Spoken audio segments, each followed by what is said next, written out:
Sveiki visi, aš esu Rugilė, Aš esu Rasa, Aš esu Goda aš esu Aistė. ir aš esu Dominika. mes esam iš Kauno Veršvų gimnazijos ir šiandieną norime jums pristatyti mūsų projektą.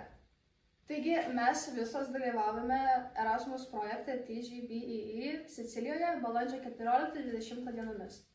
Šitam projekte dalyvavo 6 šalis - Lietuva, Latvija, Portugalija, Italija, Kroatija ir Graikija.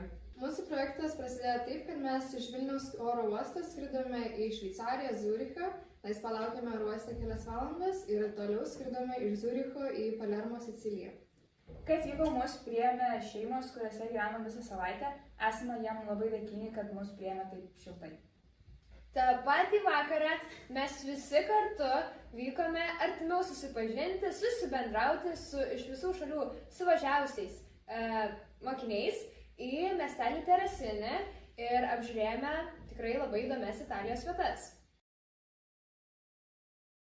Taigi kitą dieną mes vykome pas juos į mokyklą pamatyti, kaip pas juos pamokos vyksta. Ir taipogi mes tą pačią dieną klausėmės į mokyklos grupės atlikėjais, kaip jie dainuoja bei groja su savo instrumentais. O po to ėjom į seną vyno gamyklą, kuri jau nebeveikia. Tenais pamatėme ir rankų darbo lėles, su kuriuom galėjom nusifotografuoti. Ir po to mes visi susirinkome į bendrą salę pristatyti savo šalių pristatymus. Daugelis šalių pristatinėjo, kaip jų šalyje gaminamas vynas, o būtent mes pristatinėjome globalinės problemas vyraujančias Lietuvoje. Dėl to, kad pas mūsų šalyje nėra labai daug agrokultūros. Turėjome labai smagią pramogą, ekskursiją su laiveliais plaukti aplink druskų kasyklas ir sužinoti daugiau, kaip būtent yra kasama ta druska būtent toje vietovėje. Taipogi po druskų kasyklų plaukimas laiveliais mes važiavome į vieną iš žymiausių, gražiausių Italų Sicilijos palikimų, graikų palikimų. Tai yra griuvėsiai ant didžiulio kalno. Jie atrodo kaip graikų Atėnų Akropolis. Mes vaikščiojome aplinkui. Pamatėme labai gražų kraštovaizdį, taip pat Pasidarėm labai daug gražių nuotraukų bei nusifilmavom. ir šiaip praleidome labai gerai laiką. Taigi mes visi važiavome į vyno gamyklą. Ten mes gavome galimybę paragauti vieno iš jų gamybos vyno. Taip ir buvo labai įspūdinga pamatyti, kokį kiekį būtent kaupia ta gamykla. Ir bent jau iš mūsų pusės tai buvo tikrai labai įspūdingas reginys. Taip pat matėm, kokio senumo jie turi vyno ir taip pat klausėm, ką deda į vyną, kad padarytų skirtingus skonius jame. Ir taip pat supratome, kokia yra būtent reikšmė italams vyno ir kokia yra svarba jų kultūrai. Kitą dieną mes buvom mokyklai, buvom pamokose kaip ir pirmadienį ir po to ėjom į workshopą kurti verslo idėjų.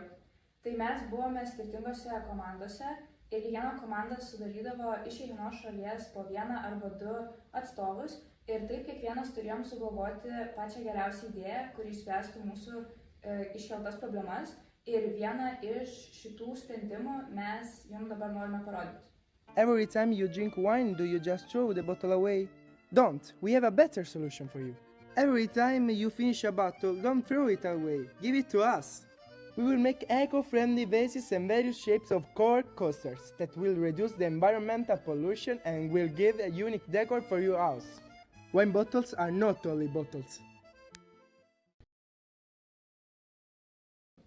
Atvažiavom į Palermą ir apžiūrinėjome to miesto bažnyčias ir katedras, kurios buvo tikrai įspūdingos, tikrai išskirtinės ir tokių pas mus nėra. Taip, pamatėme skirtumus architektūros. Su vairiais gražiais piešiniais, angelų, kurių buvo pilnas klubas ir taip toliau. Ir taip pat buvo vienuolyne, kurie mums kalbėjo apie alaus gamybą Italijoje. Taigi ketvirtadienį mes turėjome savo atsisveikinimo kaip ir Išlydėtuves iš Italijos. Tai mums buvo šiek tiek neįprasta, kai mums įteikė mūsų diplomus už tai, ką mes dalyvavome šitam projekte, grojo mūsų šalių himnus, ko mes nedarome pas mus Lietuvoje.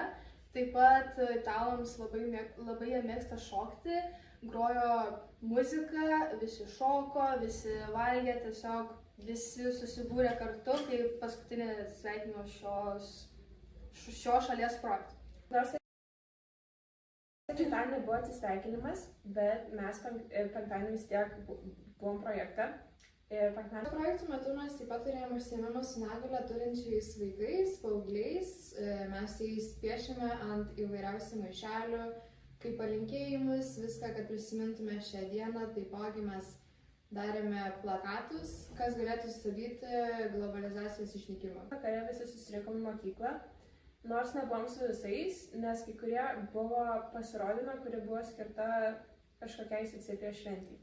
Norime paminėti, kad mus labai sužavėjo Italijos ledai. Taip pat važiavome ne vieną dieną ragauti įvairiausių skonių ledų. Ir labiausiai, bent jau man asmeniškai, sužavėjo pistacijų ir mangų ledai. Valgėm ne vien tik ledus, bet ir picas. Ir ragavom vieną labai įdomią su citrina ir sūriu. Ir būtent tokios picos mes Lietuvoje dar nesam matę. O italai ją be proto mėgsta. Tai labai smagiai praleidome laiką, esame labai dėkingi būtent Italijos mokyklos atstovams, kurie organizavo visą mūsų atvykimą, priėmimą. Labai esame dėkingi tiems, kurie mus priėmė į savo namus, jų šeimoms ir tikimės, kad tai nėra paskutinis mūsų projektas.